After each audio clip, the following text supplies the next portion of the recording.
Puss and Boots is back to kick ass and drink cream, and he's all out of cream. Like any installment in the Shrek franchise, it's absolutely peanut butter and jam-packed, full of Easter eggs and adult jokes. So let's take a look at some of the small things you might have missed in Puss and Boots: The Last Wish. I'm Joey C. Let's go!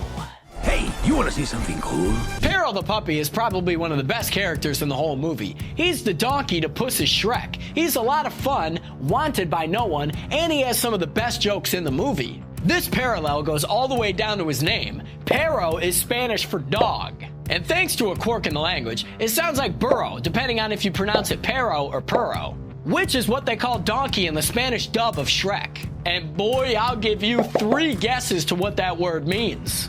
Did you ever think Dreamworks would make fun of the MCU? Well, boy, do we have some news for you. Stick around and we'll tell you how they did.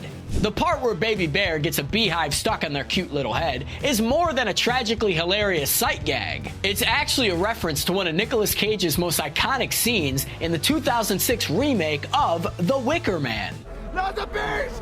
Ah! Since this is an animated movie, the bees in this movie are also CGI. Funnily enough, Nicolas Cage was actually asked to voice Shrek, but ultimately he turned it down. He has stated in interviews since that he has no regrets, but could you imagine? No, seriously, could you imagine if Nicolas Cage was Shrek? Good lord. Couldn't you put the bunny back in the box?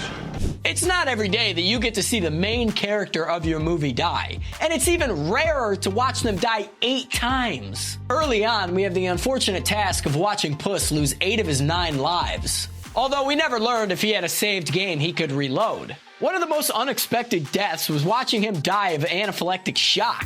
That's right, Puss in Boots has a shellfish allergy. Although, if you're a responsible cat owner like myself, you would have seen that coming a mile away. Listen to me. Never eat shellfish, okay? I love you. Mwah. Although most cats are lactose intolerant, that kitty drinks it like water. Then again, one of his deaths showed he got drunk off the stuff and died. Maybe that's just how he handles the upset stomach. I don't know, man. Listen, I know I hear your complaints. Joey C, tell us how Dreamworks made fun of the MCU. Just hang on and we'll get there. Good lord. The opening shot invites us to Puss in Boots' favorite thing besides cream and swashbuckling: fiestas! He's basically being a better Robin Hood than actual Robin Hood in this movie. Jacking a rich guy's mansion, throwing a party with tons of cream. And you know he loves his cream. That sounds a bit weird. All his adoring fans are invited, including their children, horses, and one random cow. Wait a second, you don't think that's where they got the cream from, do you? Considering this is the same company that put Pinocchio in a thong. It's a thong! Ow! I have no idea. Anything goes here, man.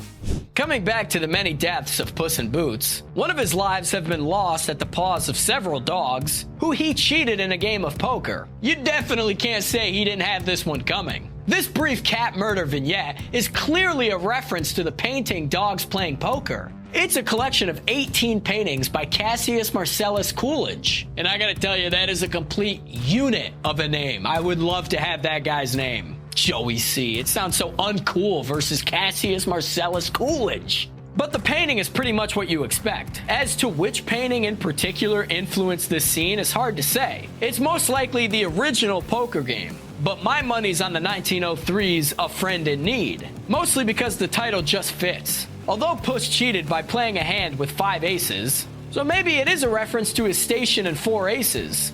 You know, he used 2 copies of the Ace of Spades, so maybe that just made the dogs think about getting spade. I feel like that's actually what offended them, and the dogs in the Shrek universe just happen to cheat all the time.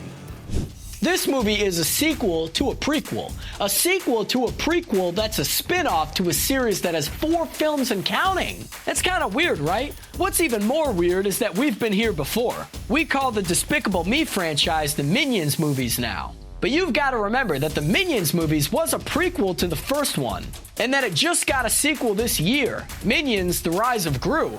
For those unfamiliar with the history of Dreamworks, the studio was founded by Jeffrey Katzenberg, who was pretty much the driving force behind Disney's success throughout the 90s. After failing to become president of the company and throwing his reputation in the toilet by some office politics, the bridges he burned only lit the way to the wonderful world of Dreamworks. You can definitely feel some of that resentment in Dreamworks' golden child, Shrek. Much like how Disney made its mark in the movies by elevating fairy tales to the silver screen, Shrek aimed to do the complete opposite, and I love that energy. Presenting the fairy tale worlds that Disney created as ugly and crass. It's no way to behave in front of a princess.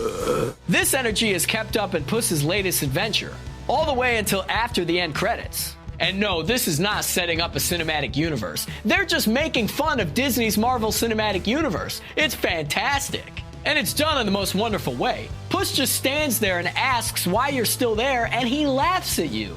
Obviously a jab at the people who wait 30 minutes after the movie's over, hoping to see one other scene. And those other scenes are usually like 15 seconds long.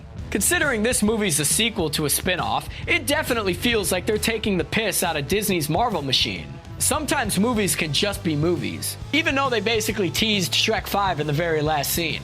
Still probably gonna see it. And boy, do we gotta ask, does Puss in Boots: The Last Wish give you a happy ending? What did you think of the movie? What did you think of the Easter eggs and references? Let us know in the comments below. And as always, everybody, thank you so much for watching.